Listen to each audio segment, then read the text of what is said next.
Hey, good morning, everybody. We're live, and in about 5 minutes plus, the Oakland Alameda County Coliseum Joint Powers Authority will start its meeting for September 20th, 2024. And so you would say, what's on the agenda? Well, I'll tell you.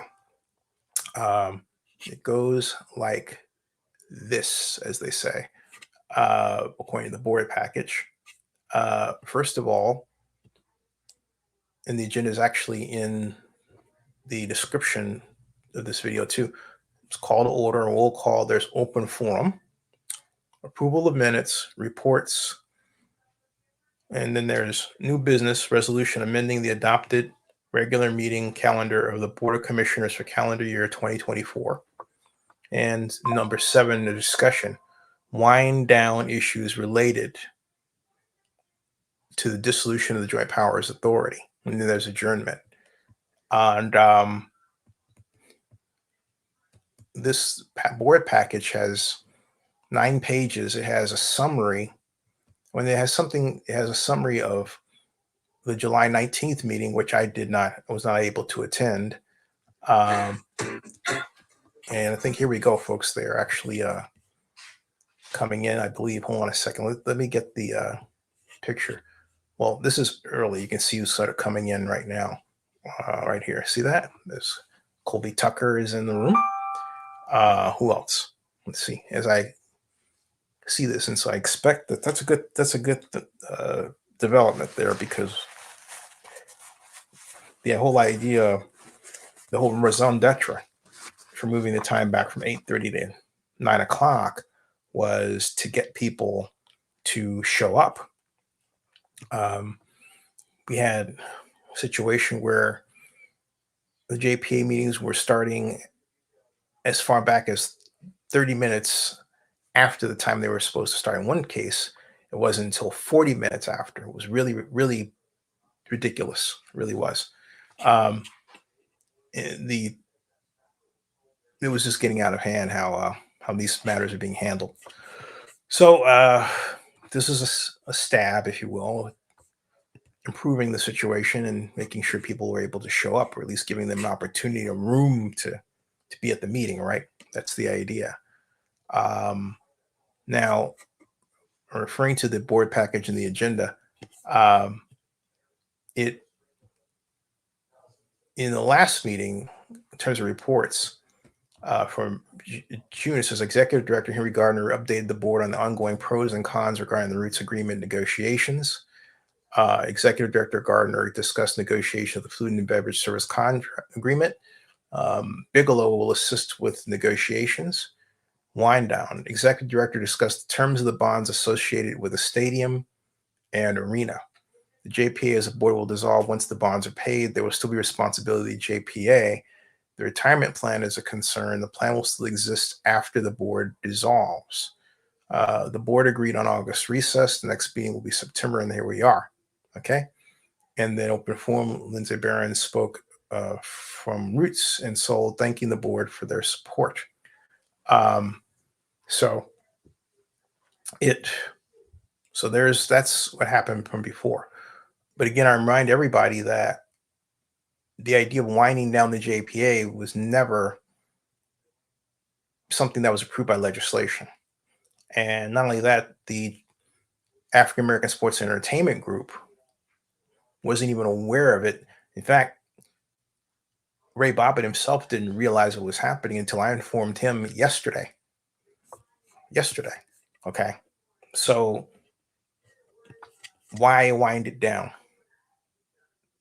It was created, the JPA was for the bond issue, but Ignacio had it reformed because, I state because, simply because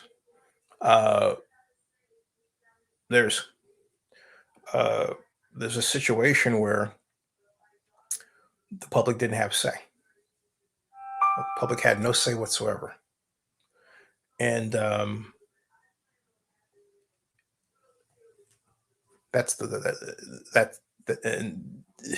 was in 1996.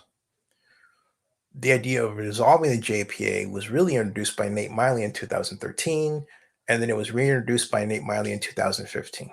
Okay. So, all right. So now here it is. It's 9 o'clock.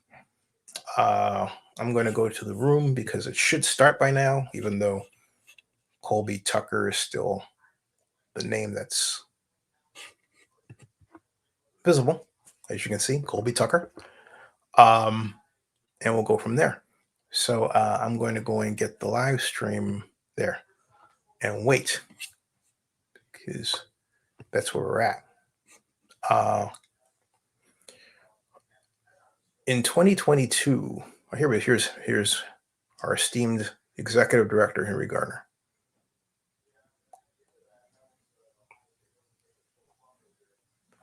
Right here.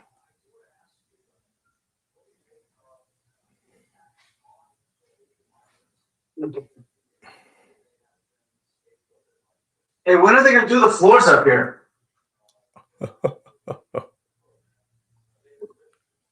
That's our Alameda County Supervisor Dave Halbert. Halbert H. Halbert is a Halbert. Halbert. Week next Wednesday. All right. Or is that Halbert? Halbert.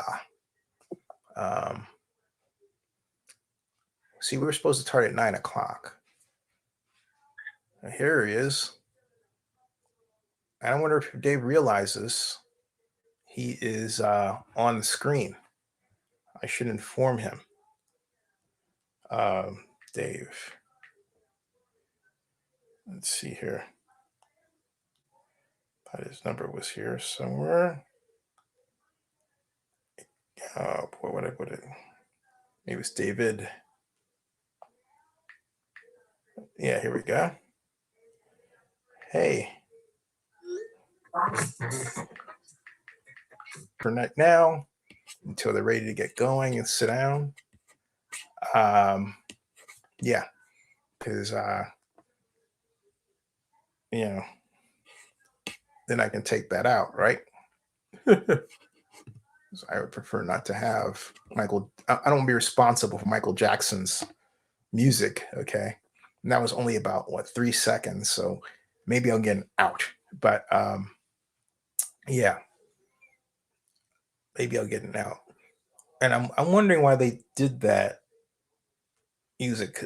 I wonder why they played music like that. I wonder if it was to encourage or basically, slap a copyright claim on anybody like myself who live vlog, right? The meeting.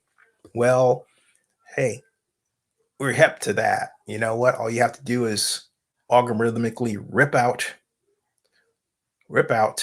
the rip out the music. That's all we have to do. Now let me see if they're. Well, no, they're starting. Okay, they're not even close. Rebecca's not there, and Nate isn't there. All right. Rebecca's not there, and Nate's not there.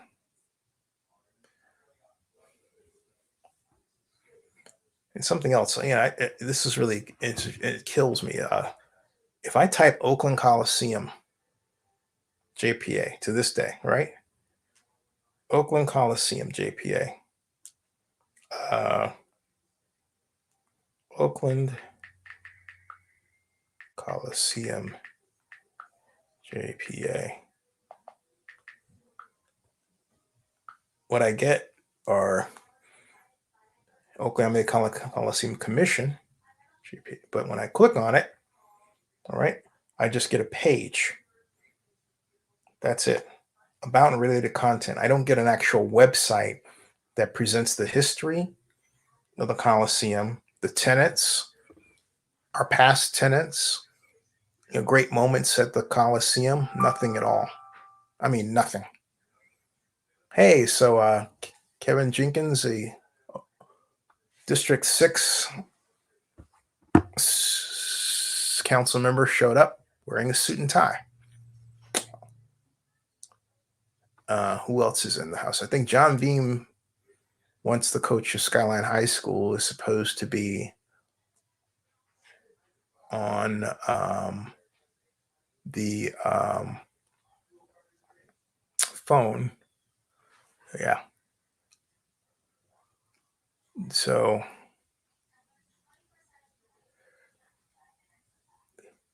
who else? Good morning, everybody in internet land, YouTube land, whatever you want to call it. There's Rebecca right there.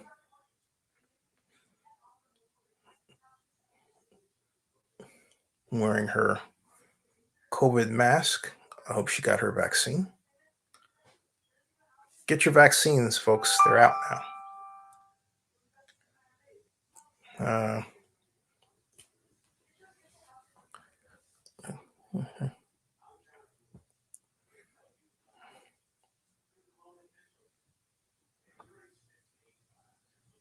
But back to my main point, I'm going to make this point open forum. This is why I have my hand raised. There's no website at all that presents the history, a glorious history, as Nate Miley just arrived, of the Coliseum. Nothing. And it communicates that we really aren't proud of the facility at all.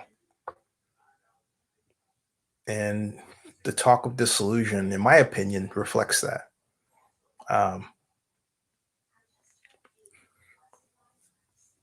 There's a lot that was done here.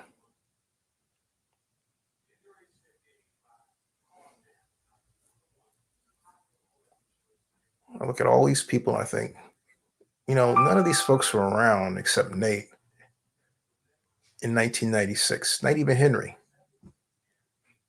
96 was when I was representing Elihu and involved in what became the Joint Powers Authority. And I actually wrote about it for the Montclarian before that. Okay, I think we're going to get underway here. Let me see where the volume's at. Let's see how we're doing here. No, she's still got the music going.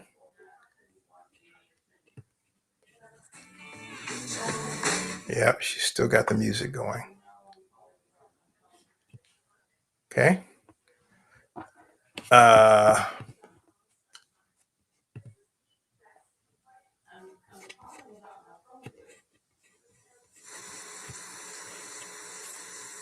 Sounds like we're getting underway. Lights are hot. Good morning, testing. Hello, everybody. Welcome. Thank you so much for joining us for the special meeting of the Oakland Alameda County Coliseum Authority Board. We appreciate you all being here, and thank you for joining us. Noting that we do have a quorum in the room. And also we have some members who've let us know they have other meetings they're going to need to get to promptly this morning. So we are going to endeavor to be timely so as to allow folks who have other meetings that they have to get to be able to do so. We also want to appreciate, we're joined by our Oakland City Administrator, as well as by Betsy Lake from our administration, who is handling things on the computer. We're just going to make sure that she has the login access to handle things on the Zoom. And we do have at least one board member joining us by Zoom. So Supervisor Halbert, do you want to just test your sound and say? Check, check. I can hear you great. Can you hear me? Oh, it froze all of a Hello, sudden. make sure we got you. I am here. Can you hear me? Oh, there. Yes, excellent. Okay, success. So we do, in fact, now have all of our members. And so while the team is working on the devices, I will say good morning and let us call our meeting to order. And so we will start with the roll call. Commissioner Halbert. Present. Excellent. Commissioner Beam. Present. Commissioner Bucusson. Present. Commissioner Thompson. Here. Commissioner Iglesias. Here. Commissioner Jenkins. Present. Vice Chair Miley Present. and Chair Kaplan, present. Let us know that we are, all of us here, present and accounted for. Thank you all so much for taking the time and being here to do that. We will do open forum at the end in order to ensure available time to get to our action items before some folks have to leave. And so going to item 4, approval of minutes. Are there questions, comments, or motions? So moved. Second. We have a motion and a second. Are there any public speakers on approval of minutes? Seeing none in the room. I don't see any hands popping on the Zoom. Is there There's me. a Zoom hand? It seems like there's a Oh, hand there's up. one hand raised on the Zoom. This is under item 4, approval of minutes. The public speakers will have 2 minutes to speak for items.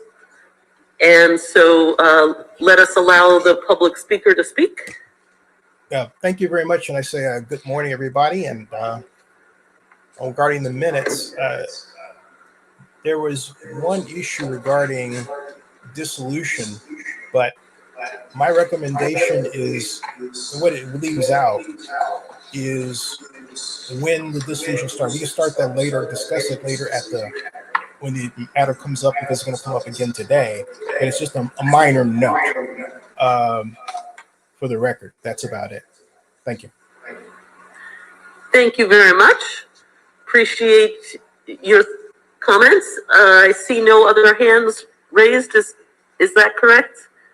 No other hands raised? Okay. Correct. So we have a motion and a second on the minutes.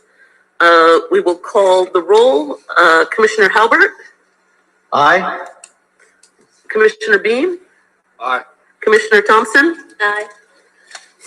Commissioner Glacius? Aye. Commissioner Jenkins? Aye. Commissioner Vukasin? Aye. Vice Chair Miley? Aye. Chair Kaplan votes aye. The minutes are passed unanimously. And that will take us to item 5, reports. And we will start with 5A, which is the Executive Director report. And let me say good morning and welcome and thank you to our Executive Director, Henry Gardner, and bless you, and you made it back. So it's wonderful to see you here. Thank you, Madam Chair. I will be brief. My report is in writing and it is available for the board members as well as the public. First, the Roots Agreement. After nearly a year of negotiations with Roots, we have finalized that agreement. The most important requirement is that the installation of the field must meet USL standards. We decided that it was not in our best interest to take that on, and we gave that assignment basically to Roots. Otherwise, all of the other Recording in issues progress. and conditions were addressed, and they are now in that final agreement. The agreement meets the fundamental conditions that the events may not exceed 1 year. They may not be more than 60 events during the course of the year, and there may not be more than 15 consecutive events. All of those are accommodated in this agreement and do not exceed those standards. When we negotiated this agreement, we anticipated that there would be 34 games and maybe up to 50. We were told about 2 weeks ago that Seoul will not be playing at the stadium, and so instead of 34 to 50 games, we're now looking at 17 to maybe 22 or 23 games. We are looking again at the model that we use to make sure that we do not subsidize this event, which was an absolute requirement from my point of view. We think that it is still not likely to be subsidized, but we need to confirm that. Food and beverage has proved to be a huge challenge because we're going from 81 baseball games in the stadium with 1 or 2 concerts a year to now maybe 17 to 22 Roots games with a different estimate of capacity size. There's no history of soccer playing in a stadium on any continuing basis. And so we know that this is going to be a challenge. We've engaged Bigelow and companies.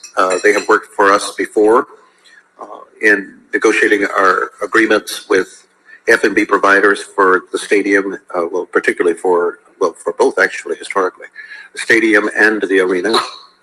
We are preparing to issue a solicitation of proposals early next week. We have done some preliminary inquiries, and we know that this is going to be a challenge. In any event, we have agreed in the Roots agreement that if we're not successful by the 1st of November, having identified, not necessarily having executed the agreement, but having identified a qualified. Uh-oh.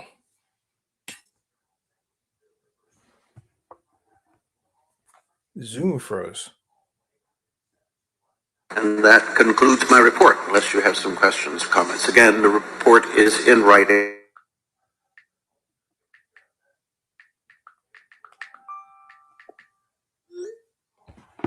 The Zoom froze for a bit. That's interesting. Let's see here. Obviously had a soccer team play multiple games in a year here. We have actually had soccer here before. We've had, for example, the Mexican national soccer team and other national and international soccer teams play here in the Coliseum Stadium. And in fact, it was spectacularly successful. Now, of course, those were one-off events, And big events. but had huge attendance and huge F&B sales, in fact, Well, you can do that. at those soccer games that we've had here. So that's the comment. And then my question is, there's a group that has expressed interest in having football here in the fall of 2025, which would be 8 Sundays.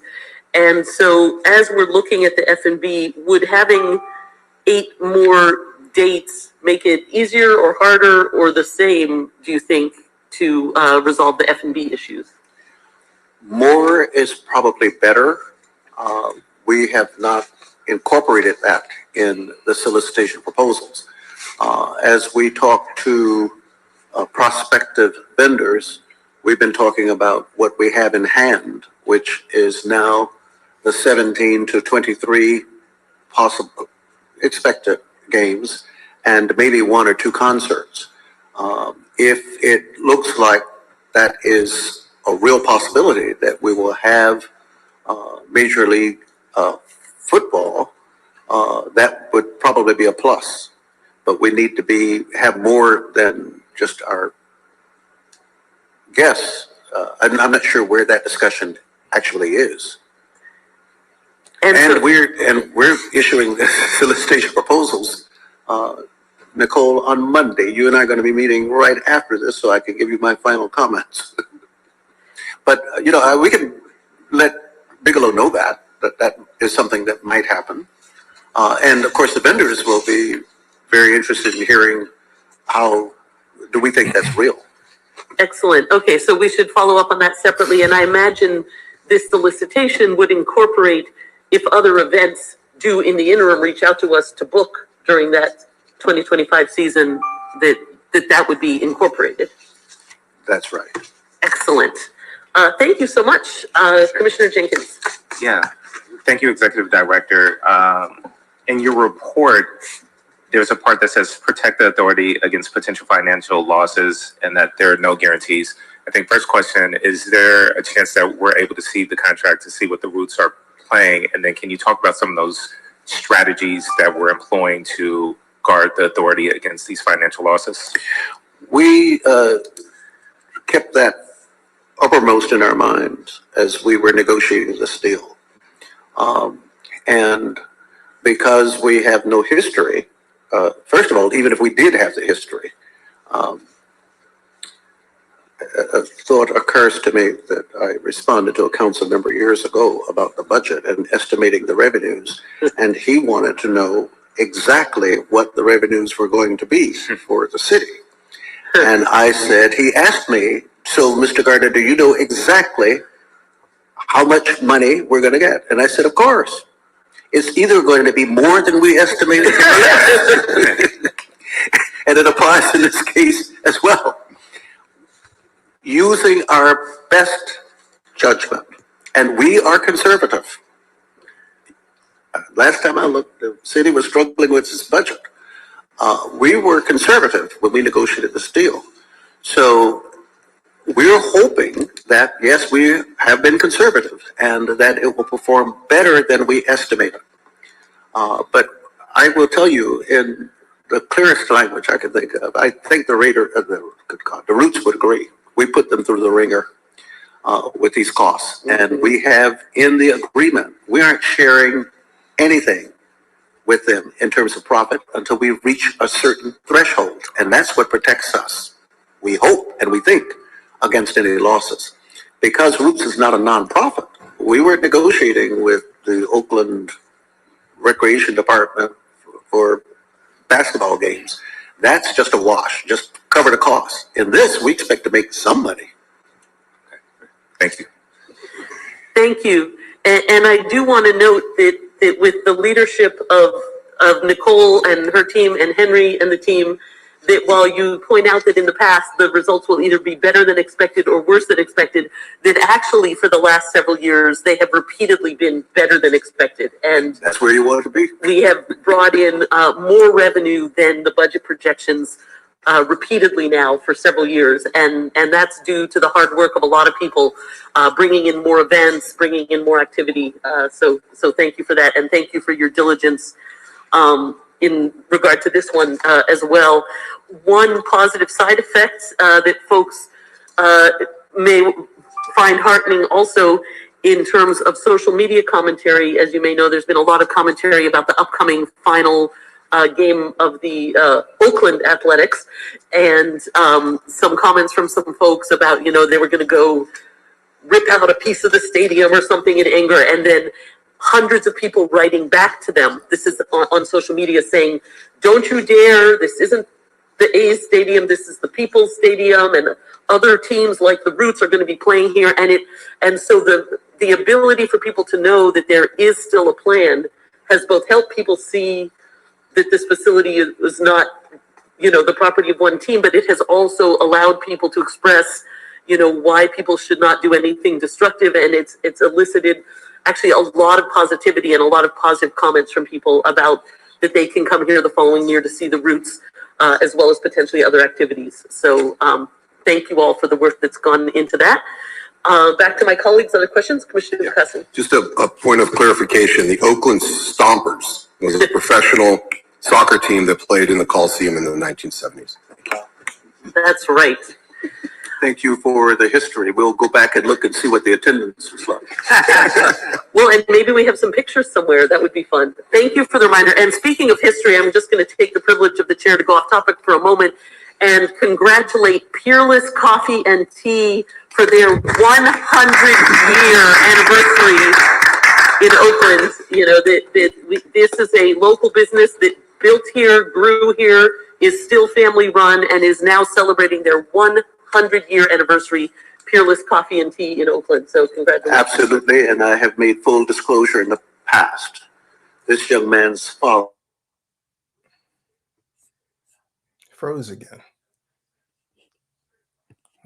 Froze again. was my mentor. That's Felix, who wished to speak. Chair Kaplan, would you like to take report 5B before the public Oh, comment? thank you. Yes, we'll take, and then we can take comments on 5 together. Thank you. Much appreciated. And so now we will go to 5B, General Manager report.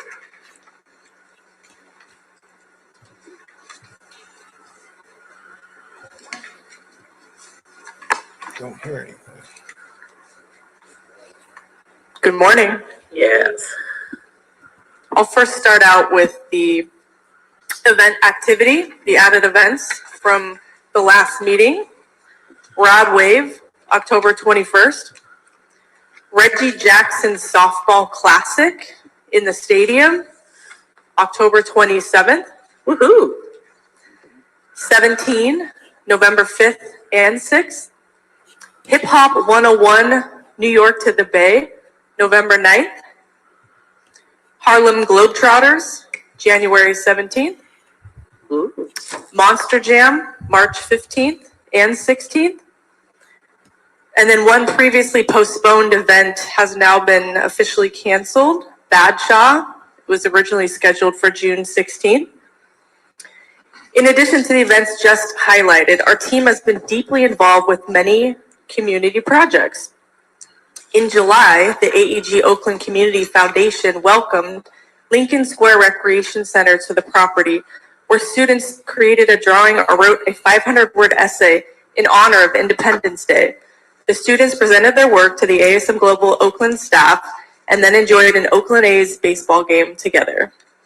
The same month, the foundation proudly awarded scholarships to 2 students from Alameda County to help with their college tuition. Classes started this fall, and we are proud to support their educational aspirations. In August, the AEG Oakland Community Foundation organized a back-to-school shoe giveaway and health and community fair, attracting over 1,000 participants from Oakland and Alameda County who received a variety of resources from our community partners, including school supplies, haircuts, and support services. Additionally, more than 700 pairs of shoes were distributed to prepare students for the upcoming academic year. Full recaps, photos, and videos of these amazing community events can be found on our website at theoaklandarena.com. Lastly, I'm excited to share that this past weekend, we launched a reusable cup program in partnership with Our World and Stop Waste on our premium suite levels.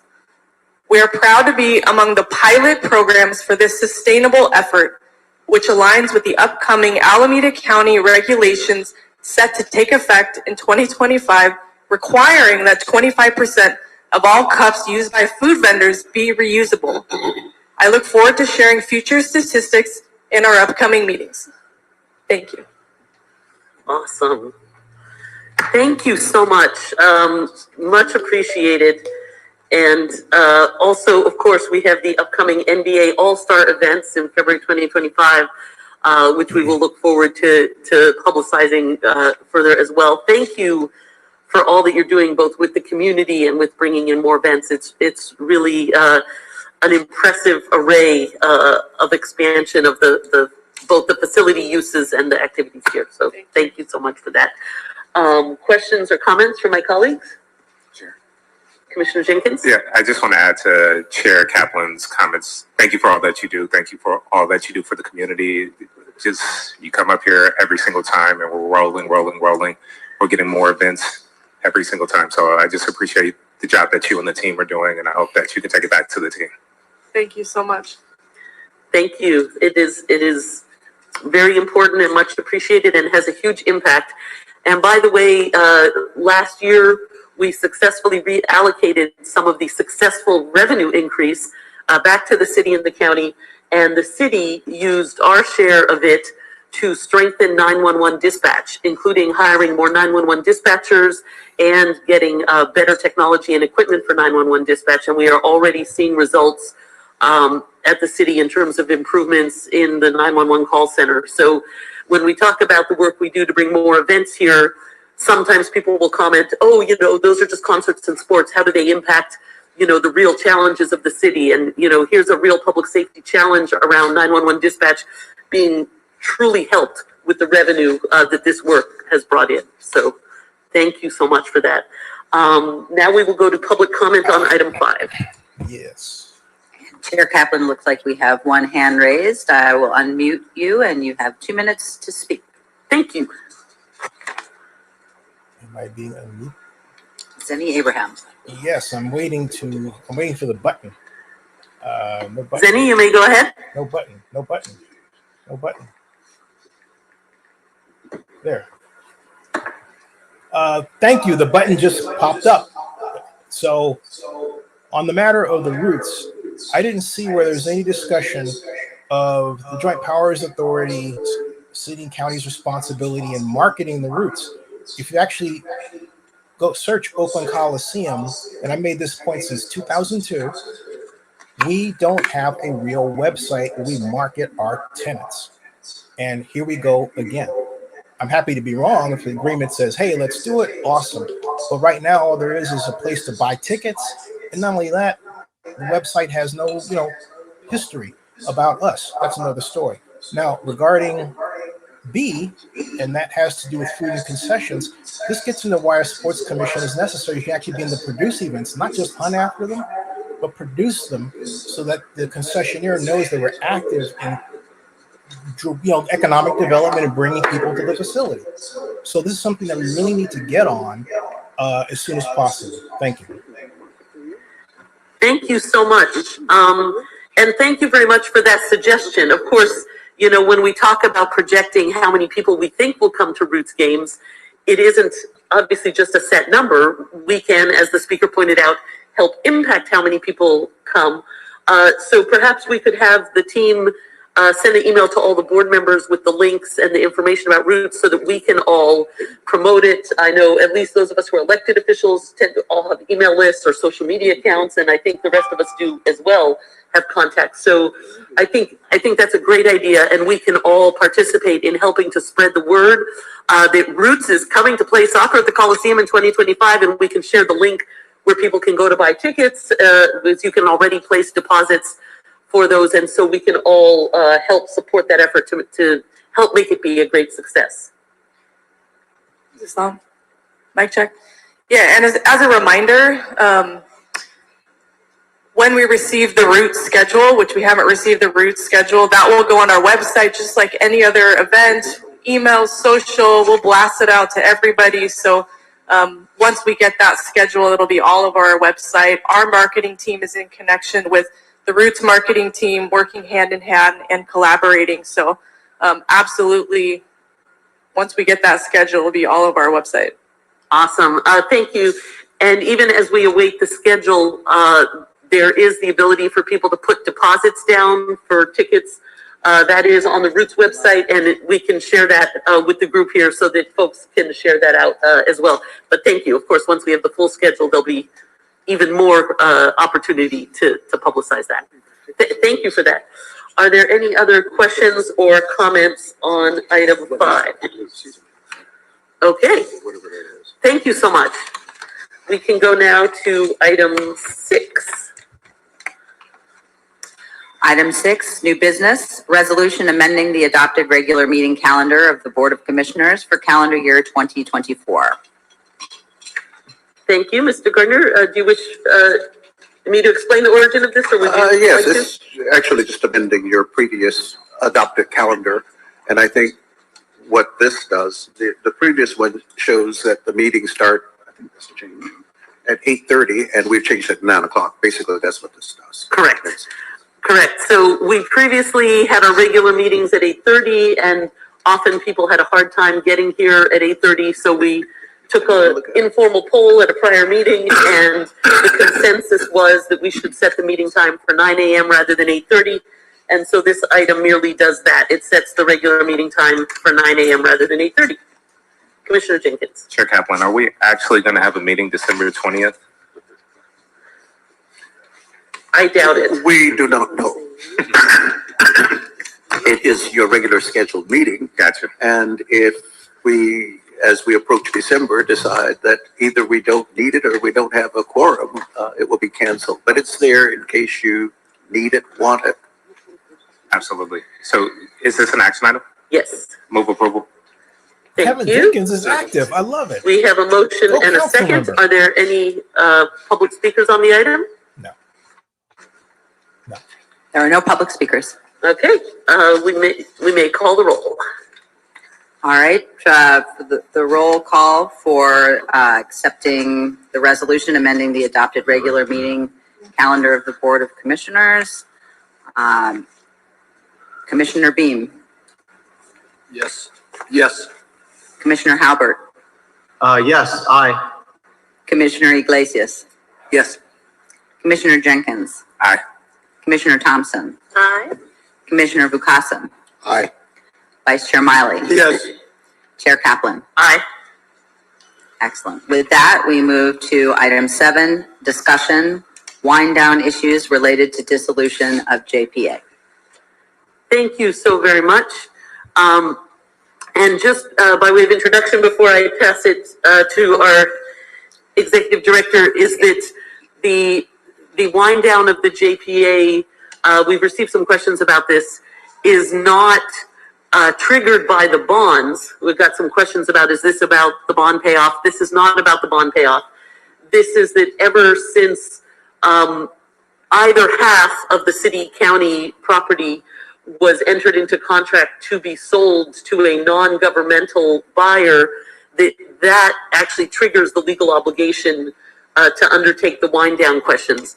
And the other reason to undertake them is to be responsible about our responsibilities, such as our pension obligations. And let me turn it to Director Gardner. Thank you, Madam Chair, and thank you for those introductory comments.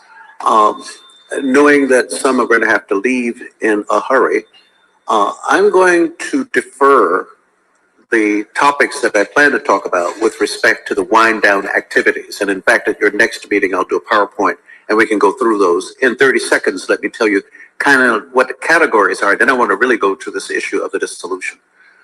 As we approach the wind down, I have categorized these in several areas. We have the financial issues that we need to deal with. We have sponsorships. Some of those go beyond 2026. We have other agreements.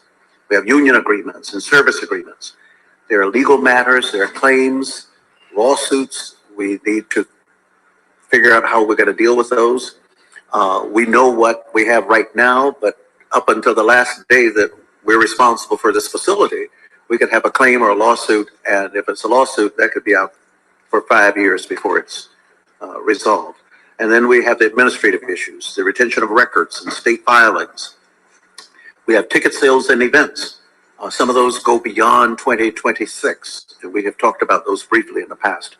So at your next meeting, I'll do a PowerPoint and we can have substantive discussions about each of those. I want to go to this issue of dissolution. As the chair said, what the bonds, indenture, and covenants say, the JPA may not go out of existence as long as the bonds are outstanding. Once the bonds have been retired, the bonds have nothing to do with what happens to this authority. That's your decision what you do with them. There are some definitions, and you touched on one of them. There cannot be a joint powers authority of one. So if any private party purchases any portion of the facility, and either the city or county then is no longer a member of the JPA would dissolve on its own. A JPA, by definition, is two or more public agencies with common or like powers. And so there can't be a joint powers authority with, say, a public agency and a private party. So once a sale is consummated, bonds have been retired, but once a sale is consummated, the joint powers authority would dissolve.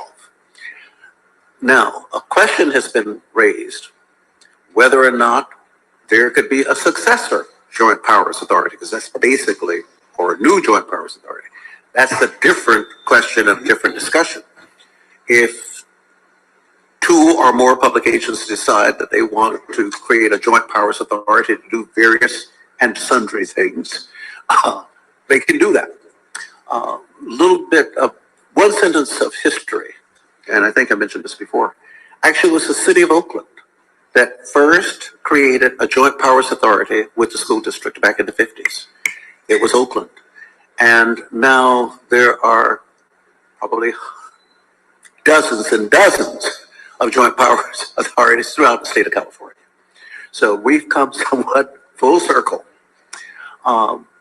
The reason I have these wind down activities in here is that as we approach a dissolution of this joint powers authority as it's currently constituted and its governance structure, we have these things that I highlighted that we have to do.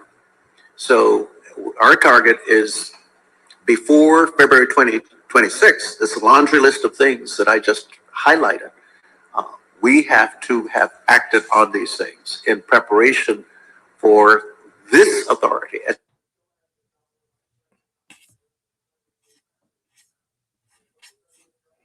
I hate when that happens, folks. Sorry about that. it cuts in and out like that. Thank you so much for that. And thank you also.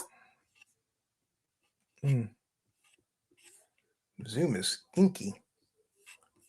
Oh boy, oh boy, oh boy. Here we go again. Here we go again. Let's see what's going on here. Sorry about that, folks. Having this as a more formal item on the next agenda with more detail and potentially any action, if any action turns out to be needed as you look at these items to authorize the subsequent work that would be needed, then we can delve into it in more detail at the next meeting. So thank you for that. Are there any comments or questions from my colleagues? Commissioner Iglesias. I just have a quick one. Since I guess I was like the Oakland, the A's representative on the JPA, do I bounce after next Thursday? After? No. I know. No. No, George, well. No. No, I'm just like, because. I mean, I should let, to be clear, I should let county council address it, but I will be so bold as to say the A's seat is not dependent on them playing here. It's a feature of their purchase. So, but I'm happy to let county council address. Thank you for the question. The A's do not have a seat on the JPA. It is for city seats and for county seats.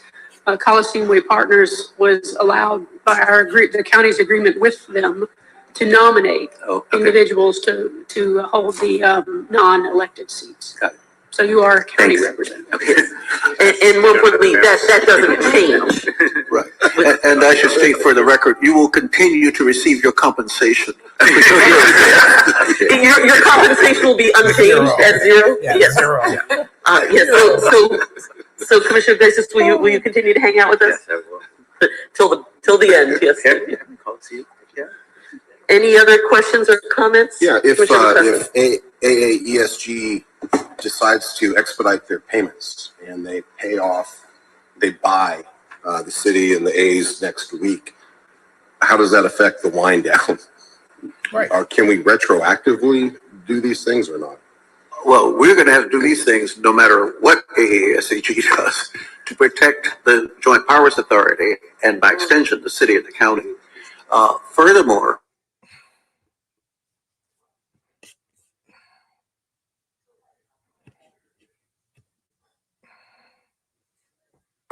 there is still, you didn't mention the bonds, two things. Before this authority can dissolve and before you can transfer the title, the bonds have to be fully returned.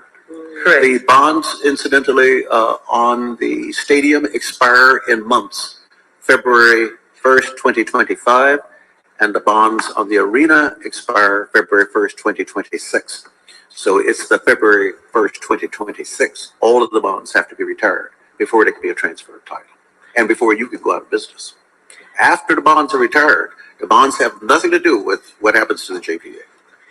And I think the question, and maybe we can look at this for the more detailed report for the next meeting, is what if the bonds were paid off early? And so we don't have to have an answer like off the cuff today, but we can review that possibility between now and the next Well, meeting. I have a quick answer. If the bonds are paid off early, the bonds go away and the bonds have nothing to do with the JPA. Madam Chairman, I would just remind you that the bonds for the arena are being paid by the Golden State Warriors as a part of our arbitration. So if the bonds are paid early, that it would not be their obligation, but it would eliminate their continuing obligation to make that payment. So I would caution against that. Absolutely. Thank you. Thank you for that. Much appreciated. Okay. Public speakers. Yes, we have one public speaker. I will allow you to unmute, and you have 2 minutes to speak. Zenny Abraham. Good morning again, Zenny. Good morning. Hey, as basically, frankly speaking, the dean of this organization who's been around this longer than anybody else at the table, I have to remind everybody that the 1990 resolution and no resolution or document has any official wind down or call for dissolution at all. This started with 2013 and Nate's call because the city and the county couldn't get along, and it became its own monster. The fact of the matter is that we changed the JPA's behavior in 1996 when Ignacio took it over, saying it's our money now, and so it effectively became about more than just the bonds. Now you want to get rid of it when AESCG is coming in. You didn't tell Ray about it, which is wrong. And not only that, you're going to give a private organization economic responsibility for a 10,000-acre radius that you all created, essentially the existence of AESCG, arguably both city and county, and then want to walk away from it saying, hey, look, we have a risk, which could have been made in Ignacio's case in 1996 and was not. Okay, I argue that these reasons are invented. And the JPA needs to remain reformed so that it can work with AESCG and be a government liaison responsible to the community. I object to this discussion as it is right now, and I beg for a change that reflects true organizational responsibility for the future. Thank you. Thank you very much.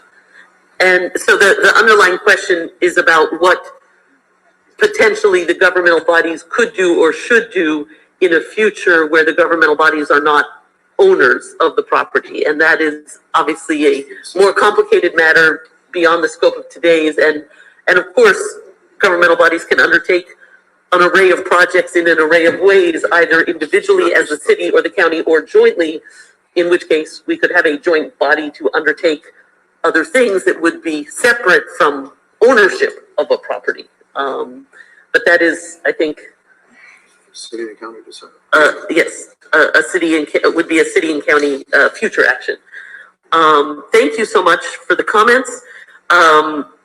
Seeing no other items on the agenda, let me just go back to my colleagues and see if anybody has any other questions or comments as we prepare to adjourn. Yes, Did you want open forum? Open forum. Okay. Yes, that's it. Thank you. Let's do open forum. Right. We are going back to item 3, open forum, and it looks like there is one hand raised. Denny Abraham, I am unmuting you, and you have 2 minutes.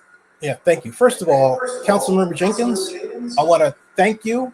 Councilmember Jenkins, I want to thank you and congratulate you for participating and asking some excellent questions.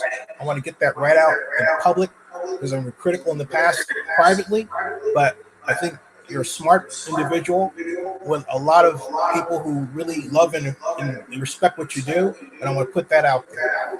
Second, in 2002, Robert Bob asked me to apply to be executive director of the organization. I turned in a 25-page application, which included an extensive plan for a website. To date, the Coliseum has no website, which means people who served on the board, like yourself, Rebecca, Nate, supervisors like Charlie Santana Sr., have no history of what they've done, the great works, the great events, and the great moments in history and sports that have occurred, and there's no reflection of it, which sends the message that the county and the city through the JPA really don't honor and love what has happened at this place. I'm sure you don't want that message to be sent. So I'm saying, hey, look, let's put out an RFP for a web designer so you can really represent the Coliseum and the city and the county's history properly. Thank you. Oh, and by the way, the person who asked me to interview Robert Bob thought he was great, but one of the county supervisors said, Zenny, thanks for giving us free advice. I'm not going to say who that is or was. Thank you. Thank you so very much. And I will just conclude with a poetic reading of the homepage of the website. Welcome to the Oakland Alameda County Coliseum. The first crowd filled the Oakland Alameda County Coliseum on September 18th, 1966, with the Oakland Raiders playing the Kansas City Chiefs. Throughout the following years, the Coliseum complex has hosted a spectrum of events in both the sporting and entertainment industries, including the Grateful Dead, Fleetwood Mac, the Rolling Stones, Santana, and many more. Thank you all. Appreciate your time and attention. And seeing no other hands raised, we are adjourned. September 20th, 2024 board meeting is now adjourned. So she's secretary for And see you October 18th at 9 a.m. So anyway, I don't know if that was some weird thing about gaslighting or whatever, but I'm writing Rebecca. Recording stopped. Rebecca, that's a web page. I would say a web page and not a website. It's a big difference between a web page and a website. And, you know, it's really sad that there are people who just really don't care, all right, about how the facility is ran and how in the future of the organization. All right. What's going on is absolutely ridiculous. This is a microcosmic example of why the city of Oakland looks the way it is, why the government essentially isn't doing its job of economic development, and why there's no push to improve anything. All right. It's always, hey, let's get out of this. Let's protect ourselves. Let's do this. Okay. And again, I remind everybody, in 1996, Ignacio de la Fuente came in and said, you know what? This is our money now. And all the reasons that Henry gave for the city and county not getting involved could have been given then, and they weren't. All right. Because among other, for the basic reason that is Ignacio saw, hey, look, you are going to be using public money, and therefore we should have a say in the facility. But look, they're going to give, the Coliseum is going to give ASCG economic development responsibility for a 10,000 acre swath of land, Oakland and San Leandro. All right. And okay. And so, 10,000 acres. And then just sort of do it and say, well, it's not our fault. It's not us. We're not going to liaise with them. We're not going to have any communications or contact. That's wrong. That is completely wrong. And it's not even in the spirit of why the JPA was recreated by Ignacio, to have public input. And then someone's going to, I guarantee you, if they continue on this path, someone will stick with the ASCG, the idea that, hey, you know what? You're not responsible to the government. You didn't do this. All right. And so John Akala asks, what was that? Somebody is interested in bringing 8 professional football games to the Coliseum in 2025. I think, yeah, there is, I believe it's the USFL, for reasons unbeknownst to me. Rebecca didn't say who that was, but I'll find out through my own sources, and then I'll put that out there. But again, this is what happens when you have lay people, and that's what the board is, lay people, okay, running this organization. And you don't have an experienced hand at sports commissions or anything else. And I got it out there. I said, yeah. In 2002, Robert Bob asked me to apply to be executive director of the Coliseum. I know that facility like the back of my hand to this day. And I started Oakland's first and only sports commission, the Oakland County Sports Commission. And yet, hey, gave the application. They didn't interview me. And then Haggerty says, got your application. Thanks for the free advice. Free advice. That was insulting. Okay. So am I giving free advice now? Well, I think it's more like a free demand, right? But the simple fact of the matter is the elected officials have won in a sense that their own lack of concern for the Coliseum has washed over the Coliseum. It's reflected in how the Coliseum looks.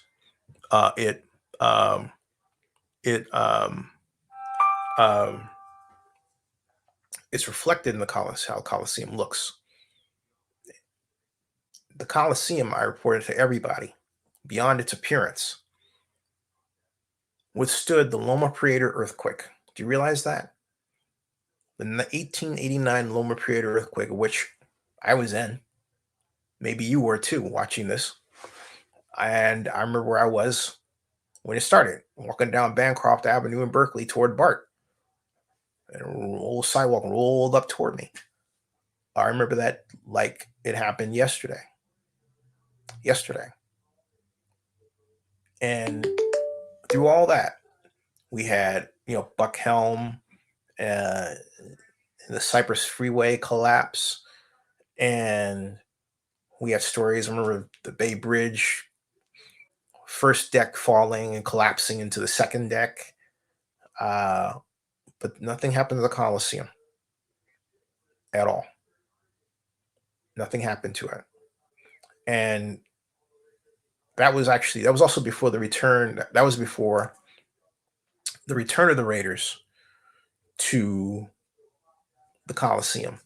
But I argue that the East Side, given how it was built to be in context and part of the Coliseum itself, would also have withstood that 89 earthquake.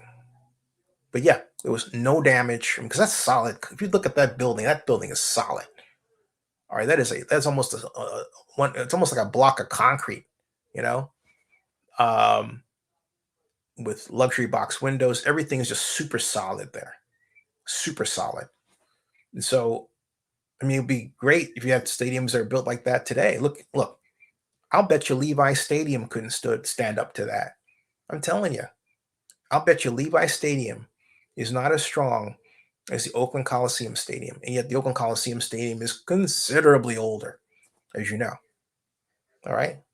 So when people put down the Coliseum, I say, look, maybe maintenance, sure. Maintenance means, did you clean up? Did you replace the pipes? Did you make sure the pipes were working? In all those areas, the JPA has fallen short of maintaining it. This goes all the way back to the punch list of to-do items that I had a copy of in my office when I worked for Elihu Harris, when Elihu was the mayor of Oakland, and I was there from 1995 to 1999. And that punch list of items were things like, replacing the baseboards and the luxury boxes and that sort of thing. I'll bet you credits to Navy means I'll bet you that to this day, that punch list of items is still not done at all, because we left it to SMG, and SMG had this deferred maintenance strategy where they would put off maintenance here and there, and pocket the difference between actually doing the maintenance down the road and when it needed to be done, and thus, allowing revenue to generate before it was done, or arguably just sort of, fool people. All right. Wherein they're saying, hey, look, we're doing this maintenance, but we're going to put this stuff off. And because we know that there's no oversight, and there wasn't just me squawking. John says, did you see the Major League Baseball not signing up on A's playing in Sacramento because of the heat in the summer and the artificial turf? They want to install. Scott Boris mentioned this. I've heard about that, but look, I have to say Dave Cobble and company have been very good at popping over impediments. And if that means, it can mean two things. Would it mean the A's coming back to the Coliseum to play? Possibly. And here's why I say that. I think if the recall goes through and Shang is out as mayor, that would be an upheaval of people not working for the city because they were appointed by her. And then that starts with the chief administrative officer on down, because the next mayor doesn't have to retain the chief administrative officer. It should be the way, in order to have a stable government, really the way it should be is that the next mayor would have to gain 4 votes of the council in order to bounce the CAO. And that way, the council members could protect any project that the CAO was watching over and make sure that project had a runway toward completion. But we don't have a city that does that. We used to. We don't, under council manager form of government, right? We used to have that, okay? Not anymore. Not anymore. Since 2000. And it's a big mess. Thank you, Jerry Brown. But it is. It's caused a big mess, only getting bigger, and it was made worse by ranked choice voting, but I digress, which hopefully we'll get rid of on election day. Now, simple fact of the matter is that could the A's turn around and say, hey, look, we want to come back, approach AESCG, approach the Coliseum, and come back? Sure, I think that'd be a great thing. Absolute, because Mayor Tao had no business at all trying to stick the athletics with a poison pill cost to play at the Coliseum. That it was irresponsible economic development. Do you realize it's in the mayor's charter to produce good economic development for the city? That's right, it is. It's in the city's charter that the mayor should do that. Excuse me, I misspoke. It's the city charter. Does that mean that the mayor could be held responsible for that? Well, it's in the charter. It's law. Of course. Absolutely. Does that mean that the city could be sued on that basis? Yes. Well, yeah, technically anybody can be sued for anything, but, let's be reasonable, okay? The bottom line is that the language governing the mayor and the mayor's economic development responsibility is there. And it's not long either, okay? It spells out very simply, all right? The responsibilities, okay? It's all there. All right. We've been on 1 hour and 6 minutes and counting, and I want to thank you for your participation. Please, if you haven't done so already, please subscribe to Zenny62 on YouTube, and please bookmark OaklandNewsOnline.com. That ends this broadcast and this stream. Thank you.